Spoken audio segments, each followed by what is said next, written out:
Boa noite, gente. Obrigado a todo mundo que está aqui. A gente vai fazer uma conversa agora rápida com Bia e Bárbara sobre Quarta-feira, o primeiro filme. A forma dele é realmente toda uma coisa muito marcante em como ele é construído sobre essa narrativa, que também é muito forte, né, de se assistir. E aí vem essa forma mais forte ainda por cima e essas camadas que se sobrepõem. Aí eu queria... Essa é só que eu... Não é uma pergunta, né? É só a minha primeira fala para ouvir de vocês, assim, no início de uma fala de vocês sobre o filme, para a gente poder seguir para perguntas, etc. Tá bom, então talvez a gente divida aqui, né? Pegar um pouco da parte do que você está falando, do ritmo, né? O ritmo do filme é a própria estética do filme, né? A gente fez uma escolha de fazer um musical para falar de um tema que é um tema muito difícil, né? E a gente não queria falar da violência dando o protagonismo à violência, né? A gente não queria que a violência fosse a protagonista do filme. Então a gente escolheu, e como a realidade era uma realidade muito over, né? Uma super realidade, né? A gente fez esse filme em Berlim.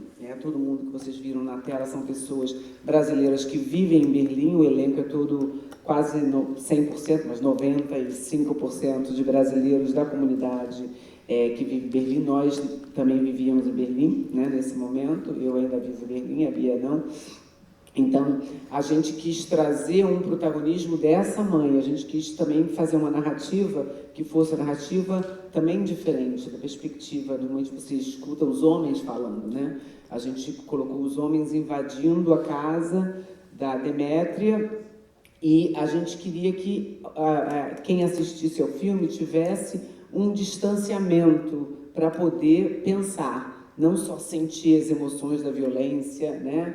Mas pensar sobre o que está vendo. Então, tem um distanciamento que é esse do musical. Eu queria dizer também que você falou no início, né? Mas dizer que a gente tem esse diretor-geral da parte de composição, mas nós somos um time grande também na música, né? Eu escrevi todas as letras e quando eu já escrevo com melodia. E eu tive uma equipe que não tem nenhum brasileiro nessa equipe, tem alemães, croatas, argentinos, os músicos da Babelsberg, e a gente trabalhou juntos, né? Trocando ideias sobre como fazer isso virar a música do filme, né? Então, o Ole é um cara que trabalha em Hollywood já, todos eles são estudantes. Você falou que o segundo filme também era da universidade, e esse também é o primeiro, porque a maior parte da equipe é da Universidade de Babelsberg, que fica perto de Berlim. Então, quer dizer, tem uma pegada muito internacional, né? Apesar que as letras são feitas por mim, e compostas por mim, e a melodia também, mas todos os músicos no entorno, não tem nenhum brasileiro nesse time de músicos, né? Isso dá também uma pegada muito internacional, né? E a troca deles é muito importante, porque quando você vem com uma proposta melódica, para músicos também tem uma pequena limitação, né? Então a gente teve que reorganizar a forma de trabalhar para que incluísse também todas as perspectivas dessas outras pessoas que não são brasileiras, né? Então, se vocês notarem, a Nossa Senhora das Oprimidas tem muito de leste europeu, né? Não é uma reza só brasileira, tem influências de outros lugares também. Então, para falar do ritmo e falar desse distanciamento, né? Acho que também a Bia pode falar melhor dessa história do set, né? Também do que você falou da arte, né? Acho que eu vou começando pelo roteiro, que é a minha área, mas a música já estava antes de existir o roteiro, no sentido de que quando a gente decidiu fazer esse filme e contar essa história, a gente já sabia que a gente queria que o filme fosse todo cantado, porque a gente entendia que essa era uma realidade tão absurda que as imagens, talvez, que a imagem, o realismo não daria conta de retratar. A gente não queria ter a pretensão de querer dar conta de retratar uma realidade que é absurda, inaceitável e que tem já, de fato, um quê de espetacularização. Eu digo, a maneira como certos governadores, certos políticos e autoridades transmitem. Enfim, a gente pensou muito, por exemplo, no Wilson Witzel descendo na ponte Rio-Niterói, quando teve, né, aquele aplaudindo, aplaudindo, comemorando, e como aquilo foi encenado por eles, né, desde o início. Então, da mesma maneira como eles espetacularizam essa história, a gente queria espetacularizar, mas não para fazer propaganda disso, mas para escancarar quão inaceitável é.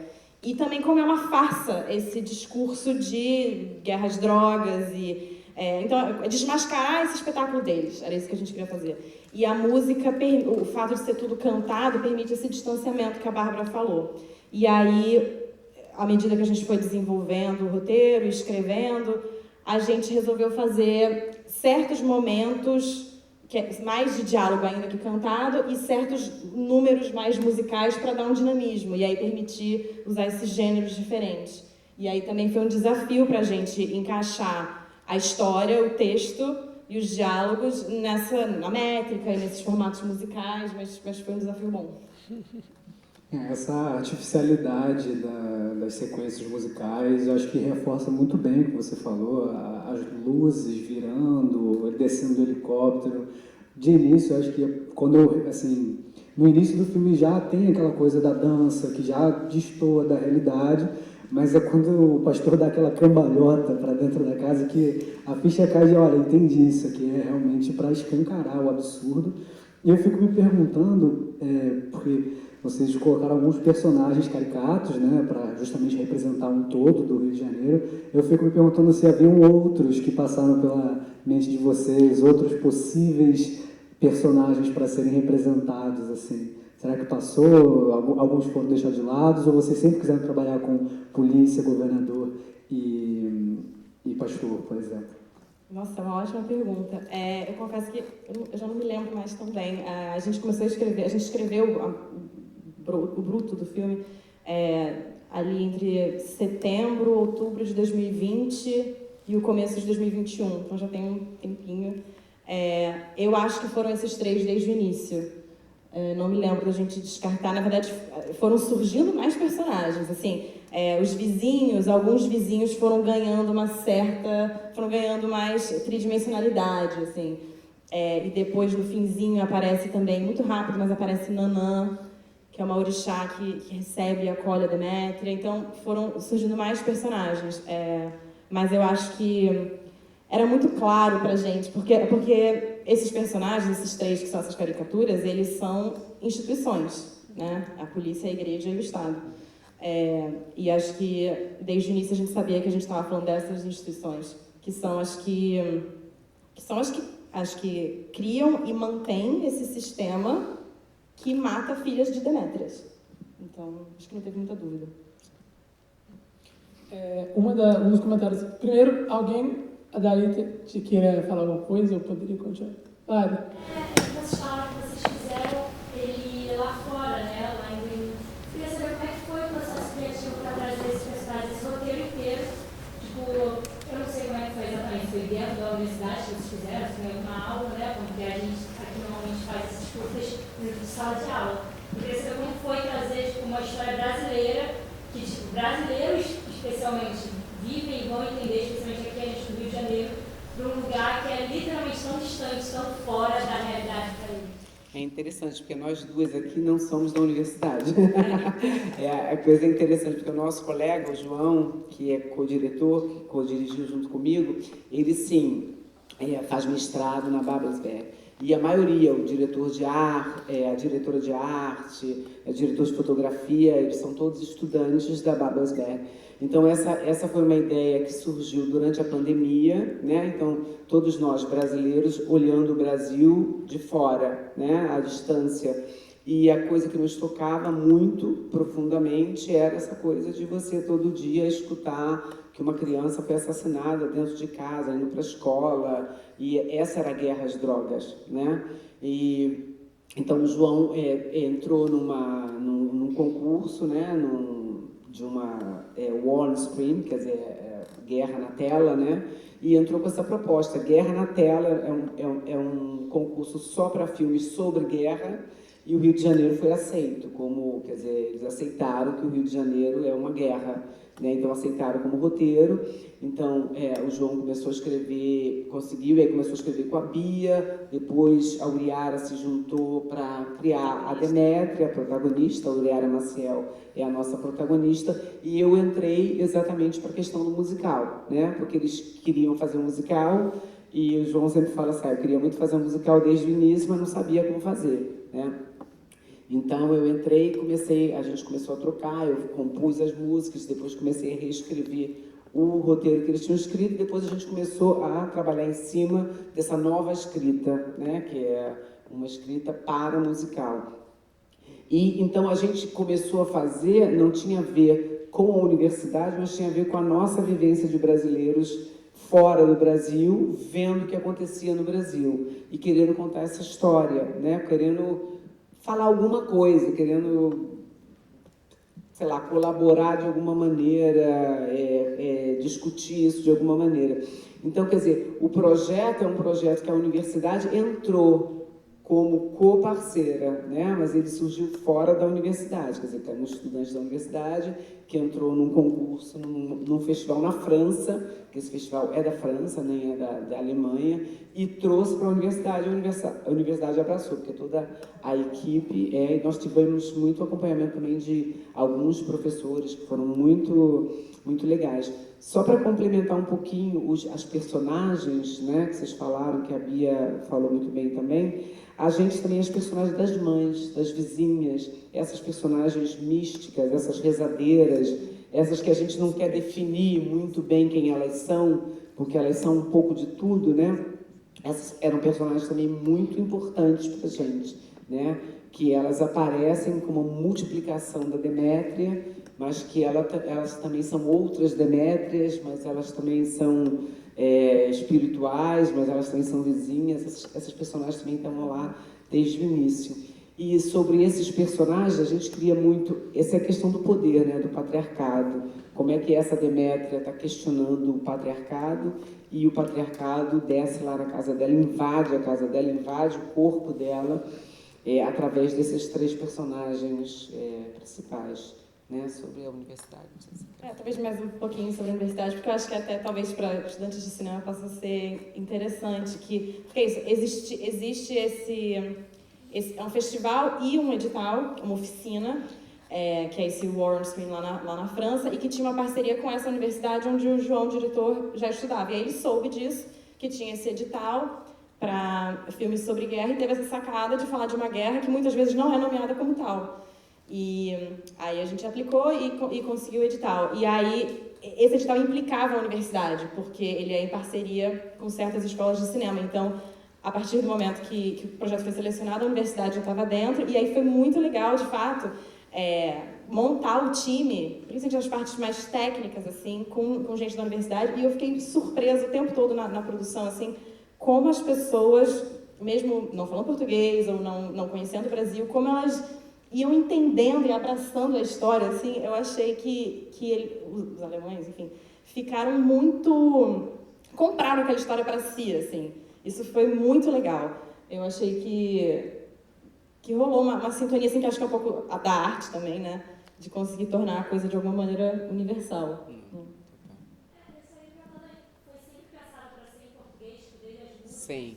foi que eles aceitaram também. Sim, Foi. A única coisa foi que primeiro a gente escreveu em inglês, mas só para eles entenderem, e já avisando que a gente depois ia filmar de fato em português. E eu acho também importante dizer que a gente foi selecionado para o Festival de Berlim, a Berlinale, que é um festival muito importante, e nós fomos selecionados para a perspectiva Deutsches Kino, que é a perspectiva do cinema alemão. Então, como a gente é uma produção da universidade, foi a primeira vez que um filme totalmente falado em português brasileiro participou da Berlinale como cinema alemão, né? Porque os produtores são alemães. Então, isso também é uma coisa interessante de se dizer. A gente também estava no Festival do Rio, aqui, também estreamos no Festival do Rio, foi ótimo. Eu queria perguntar disso, assim, o filme, a Bia falou um pouco, né, mas principalmente da parte de como foi essa recepção e esse entendimento do pessoal da Alemanha durante o momento que o filme está sendo feito, mas outro momento que é muito marcante e você começa a perceber quando você vai apresentando o filme para diferentes audiências. E aí vocês passaram em Berlim, passaram no Rio e enfim, não sei todos os outros lugares que vocês exibiram o filme, mas eu queria saber se existe essa particularidade. Assim, é uma das coisas, das possíveis coisas que marcou vocês na jornada com esse filme, se a relação com o público, né, assim, as diferentes percepções e conversas que vocês foram tendo, apresentando em diferentes lugares, foi um desses elementos que marcou, assim, se é algo que vocês teriam para adicionar para falar. É muito interessante, porque a gente começou em Berlim, então a primeira apresentação tinham muitos brasileiros na plateia, que eram os amigos dos brasileiros que estão na tela, então era uma coisa como se você estivesse no Brasil. Era uma coisa muito particular, mas nós fizemos várias sessões em Berlim, então tivemos também plateia muito internacionais. E para as plateias internacionais, por que é interessante? Também apresentamos em Munique, apresentamos em Badalona, na Espanha, na França. O filme agora já tem uma historinha aí de festivais, né? Ainda vai ter muito, se Deus quiser, mas já tem bastante diversidade. O que é interessante para as pessoas? O que eu percebo? O que é universal nesse filme, né? Evidentemente, para um alemão, um governador descendo de helicóptero na ponte, atirando numa comunidade, é completamente fora da realidade, né? Um pastor entrando pela janela, aqui a gente passa, ninguém se espanta, o pastor entrou pela janela, o governador caiu do céu, entendeu? É engraçado, é atípico, mas não é impossível, né? O que é impossível no Rio de Janeiro?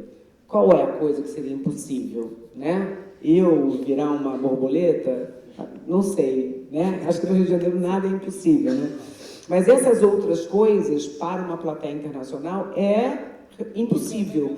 Impossível, por exemplo, quando a gente discutiu a cena do policial, o Rony falou assim, não, Bárbara, tem que ter mais violência. Então a gente discutiu assim, Rony, uma pessoa entrar na casa da outra pessoa sem pedir licença é muita violência. A gente, no Rio de Janeiro, vive um nível de violência que não consegue ver o tamanho da violência que o policial usa só com as palavras dele. Aquilo é uma violência brutal. Não precisa de mais violência que aquilo. Por exemplo, para um alemão, aquilo é uma coisa impossível que um policial vai entrar na casa de alguém sem um mandato. Assim, que eu tenho que abrir a porta para ele. Ele não pode nem dar um passo na minha porta, entende? Se eu disser vai embora, ele tem que ir embora. É completamente impossível. Mas o que se relaciona, o que é internacional aí para todo mundo? Essa mulher dentro de casa e esse corpo que é atravessado. Esse corpo de mulher que o patriarcado não respeita. Esse corpo que diz não, e esse não tem valor zero, porque ela pode dizer não 1000 vezes, e o patriarcado vai atravessar. Então, essa casa, na verdade, metaforicamente, é esse corpo de mulher. Esse corpo de mulher que ninguém respeita. Esse não que ninguém escuta. Esse corpo que, se resiste, pode ser, inclusive, eliminado, né? Assassinado. Então, tem um aspecto que é compreensível em qualquer lugar. Essa mulher dizendo não, essa é minha casa, essa casa que não protege, esse corpo que não tem fronteiras, né? Isso era alguma coisa que todo mundo pode entender, entende? Isso não é uma coisa específica do Rio de Janeiro, entende? Esse lugar patriarcal, essa força, não é específico do Brasil, aí não tem limite, né? No mundo todo. Alguém mais tem alguma coisa para falar? Ou perguntas? Não? Aí? Eu queria saber, colocar o pastor, né? O pastor, ele invadindo a casa. O que representa ele ali dentro da casa, na hora que ele entra ali, e fala com ela, naquele momento que fala para ela assim, tudo que está acontecendo, no momento que eu estou falando, isso aí vamos dizer assim, vai passar. Isso vai passar. Né? Porque na palavra de Deus fala assim, isso que está acontecendo hoje, que a gente vê nas televisões, né, nos noticiários, mostra. Então, na minha palavra, a palavra de Deus fala assim, que hoje, o que está acontecendo hoje, já estava registrado. bem antes de nós. Então, ele quis alertar, no meu entendimento, o pastor querendo alertar ela, que tudo isso que está acontecendo hoje, armas, vamos dizer assim, policiais, tudo envolve uma coisa só. Entendeu? Isso se envolve. Então, estava mostrando para ela aquele entendimento que ela não conseguiu entender. Eu acho que tem duas coisas aí. Primeira coisa, que quando ele entra na casa dela, ela não entende como uma invasão. Ela entende como uma bênção. Né? Tanto é que ela fala, eu estava aqui pedindo a Deus e o Senhor aparece. Quer dizer, a sua presença é um sinal de Deus. Ela até canta, né? Sua presença é um sinal de Deus. Né? Ela canta isso. Porque ela, naquele momento, pensa...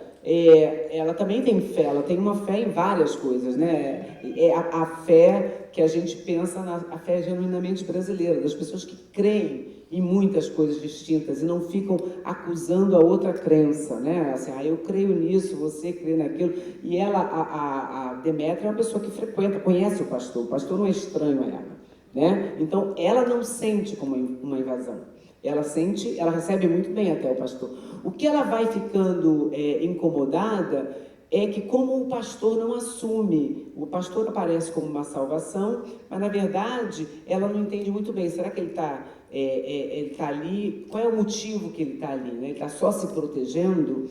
Porque tem uma coisa que é a fé dela e a atitude dele. A atitude dele de dizer para ela, não, vamos deixar, assim é a vontade de Deus.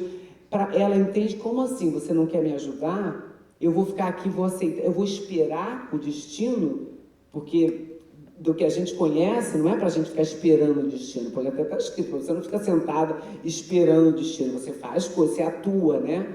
Então, a Demétria queria atuar, ela não queria esperar, ela queria sair, ela queria uma ajuda para ir atrás da filha, ela queria um apoio, ela não queria ficar em casa esperando, ela queria atuar. E aí é que ela descobre, ou que ela se dá conta de que a relação que ela tinha com aquele pastor não era exatamente o que ela imaginava antes, né?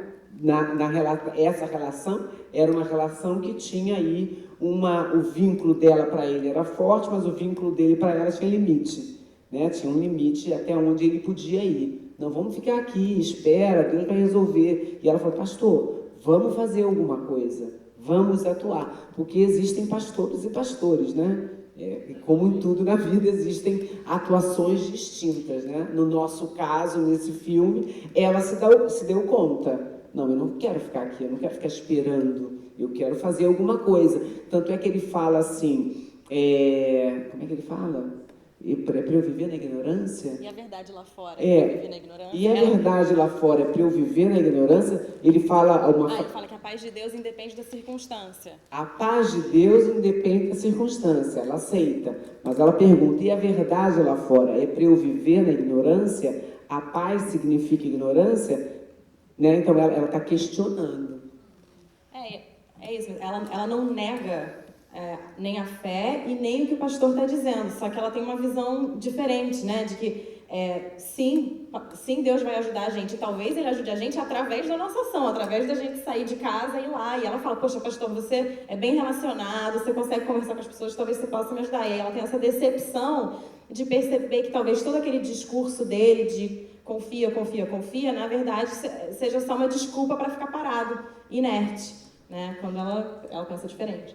E também um dado importante é perceber, na última cena, o pastor, o governador e o policial se conhecem. Então, a gente está falando de um tipo de pastor, né? Um tipo que está bem relacionado.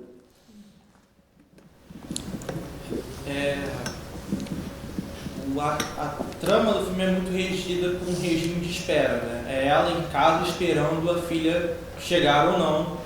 E tem um risco muito grande de causar uma passividade, mas no curso de vocês não. E tanto que ela está sempre buscando, as pessoas vão aparecer na casa, ela está tentando buscar ajudas para ser ativa, tem essa questão da atividade. Eu queria saber como a questão de ser um musical ajuda a trazer à tona essa atividade num regime que é tão geralmente passivo, que é o da espera.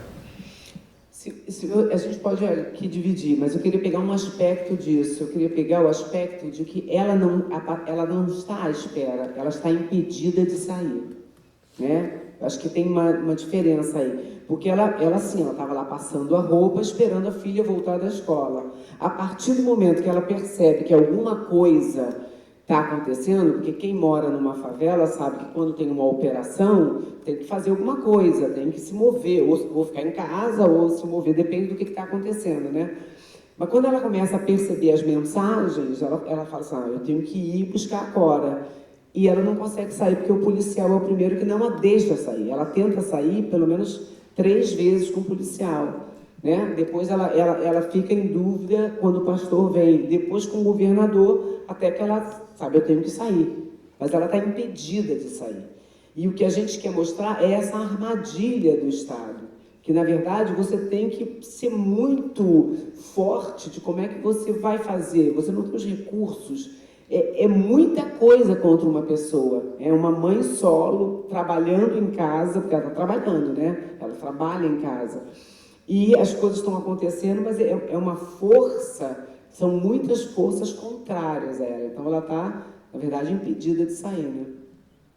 É exatamente isso, mas essa super foi uma questão pra gente, como dar a ela agência, sendo que ela está, a princípio, esperando, ou isso. No começo ela está esperando, e aí ela vai entendendo o que está acontecendo e ela quer sair. E no roteiro a gente tinha isso, assim, e era intencional. Ela sempre, cada cena com cada um desses 3 personagens, terminava com ela tentando sair, aí vinha o próximo. Ela tentava sair, aí vinha o próximo. Isso foi muito consciente, assim. E tem o fato também de que cada um desses 3 que entra, como eles podem ter algo, ou alguma informação para oferecer, ou o pastor que ela acha que vai ajudar, ou o governador que a engana, né, dando a entender que a operação já acabou. Então também, porque se fosse, sei lá, se fosse outra pessoa, talvez ela só ignoraria e sairia. Mas esses caras, inclusive através do poder, da informação que eles podem ter, eles conseguem segurá-la, assim. Mas acho que o mais simbólico é quando o governador chega, ela tá ali colocando a bolsa, já preparando as coisas para sair de casa. E aí vem esse vendaval.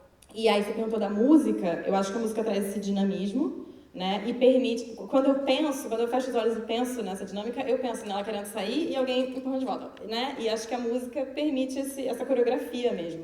E essa coisa de circular pelo espaço. Talvez se a gente não tivesse música, não daria para explorar tanto. É um espaço super pequeno, mas eu acho que ali naquela dinâmica deles, naqueles diálogos e com a música, faz sentido. E gira em torno da mesa, e vai pra cozinha, e volta. E é tudo pequeno, a gente fez isso tudo em estúdio, não sei se vocês percebem que dentro, mesmo fora, também é no estúdio, mesmo no carnaval, tudo é um mesmo espaço que a gente fez tudo. Então a casa é bem pequena e o nosso diretor de fotografia, que é sensacional, realmente até para fazer essas viradas da câmera era bem apertadinho, bem difícil, era um espaço bem reduzido, quer dizer, também tem uma coreografia aí da câmera que é bem bonita, né? Ela faz parte o tempo inteiro, né? Quando as mães, por exemplo, entram e fazem aquela coisa circular, né? Quer dizer que a câmera também tem que entrar naquele jogo, naquela coreografia. E tem essa claustrofobia, né? Porque à medida que ela quer sair e não pode, parece que aquilo vai ficando sufocante, né? Que é essa panela de pressão que aparece no começo que está prestes a explodir. E como assim, e é isso que você vai adicionando camadas dessas percepções. E como também o espaço da casa dela não existe, porque entra quem quer, de repente não tem o teto e vai descer isso, então tem todo esse jogo. E a questão só para uma coisa que eu penso também, o filme mostra essa cultura sincrética, né, de sincretismo no Brasil, como você falou, e você junta isso com diferentes gêneros musicais, com as diferentes figuras de outras mães que representam Demétria, e é isso que me fascina muito, é essa quantidade diferente no mesmo assunto, diferentes exemplos desse assunto, não sei se isso fica claro, assim, mas diferentes gêneros musicais, diferentes personagens que estão ali representando aquela mãe, diferentes representações religiosas, e diferentes representações de instituições, né? Como você vai colocando essas camadas e aí você está falando sobre aquilo, sobre esse estado, o estado comum do Rio de Janeiro, assim, o estado do dia a dia, que pode ser aquela coisa, assim. Não importa o que você adicionar, qual ritmo de música, já que o filme é musical, mas eu acho que sinto um pouco isso, assim, me passa essa significação, assim.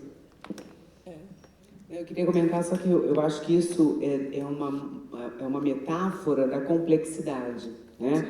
A complexidade, ela não é complicada, ela é passos do simples, ela é adicionada, né? Você tem interseccional, mas quando você bota tudo junto, parece muito, mas é feito de pedaços. Então, a ideia também é saber assim, não é só uma coisa, não é só querer sair, é poder sair, né? É ter a condição de sair, é ter a coragem de sair, é ter o meio de pegar um ônibus, né? Então tem várias coisas que complementam. Então as camadas são também que a complexidade ela é feita de simples e a gente pode entender cada uma dessas camadas, né? Está tudo ali na dimensão da personagem também, das personagens. E acho que isso que você falou tem a ver com, principalmente pegando na parte do sincretismo, tornar a coisa mais universal, para não simplificar ou não ficar muito localizado, pontual. E também, voltando à sua pergunta sobre o público internacional e tal. Então, sim, a gente está falando principalmente, ou nesse momento, a gente está falando do papel da igreja evangélica neopentecostal, mas a gente também está falando da igreja católica, ou de qualquer outra religião que tenha, ou possa vir a ter esse poder e esse papel de dominação. Então, ao mesmo tempo que a gente está falando de coisas específicas, num contexto geográfico, social, histórico específico, se a gente não prestar atenção, isso pode acontecer em outros lugares, com outras religiões, com outras instituições, com outros governantes. Então, é o Wilson Witzel, mas não é o Wilson Witzel, pode ser qualquer outro. Então, por isso que a gente tentou dar essas camadas. São vários outros. Não pode dizer exatamente. Bem, se ninguém mais tem alguma pergunta, eu vou pedir tanto para a Bárbara quanto para a Bia darem mais uma palhinha, se elas quiserem, tanto sobre vocês também, né, que a gente apresentou vocês rapidamente. E para a gente encerrar, assim, não quero encerrar com a gente falando, eu acho, não sei se a Ernesto tinha essa ideia, mas eu acabei de destruir com ela. Mas eu gostaria de ouvir vocês, a gente tem que liberar também o espaço e agradecer muito mesmo por vocês não só terem topado a gente passar o filme, como terem se prontificado na primeira resposta do primeiro e-mail. Sim, e nós vamos. Então, assim, muito obrigado, gente, por estarem aqui hoje. A gente uma salva de palmas, gente.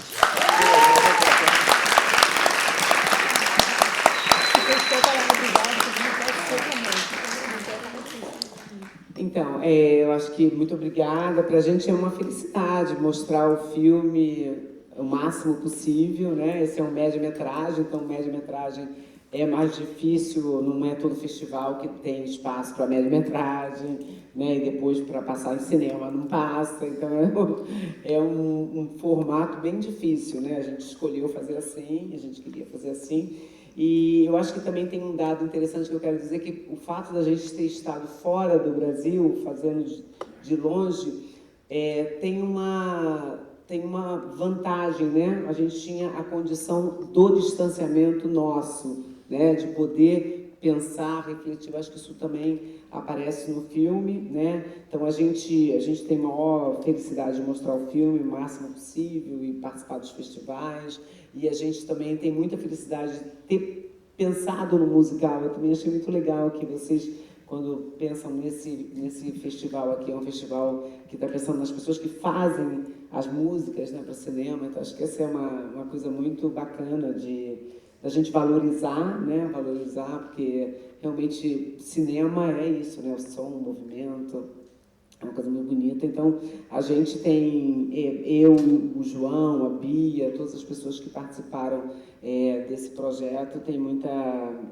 A gente está sempre se surpreendendo ao ver uma vez mais o filme, né? A gente comentou ali, que legal, ainda mais ver com plateia, né? Como é que as pessoas recebem um musical, porque a gente foi bastante, teve também num processo, teve muita gente que disse, não, por exemplo, não sei se vocês perceberam, mas uma parte é feita ao vivo, né? Os diálogos são todos feitos ao vivo. Tem um colega meu que é músico, uma parte do meu trabalho é a pesquisa de sonoridade e ritmo, né? Eu trabalho com teatro das oprimidas, e uma parte dessa é uma parte de pesquisa estética, e a gente desenvolveu toda a sonoridade dos diálogos no meu teatro, lá em Berlim, em Coringa.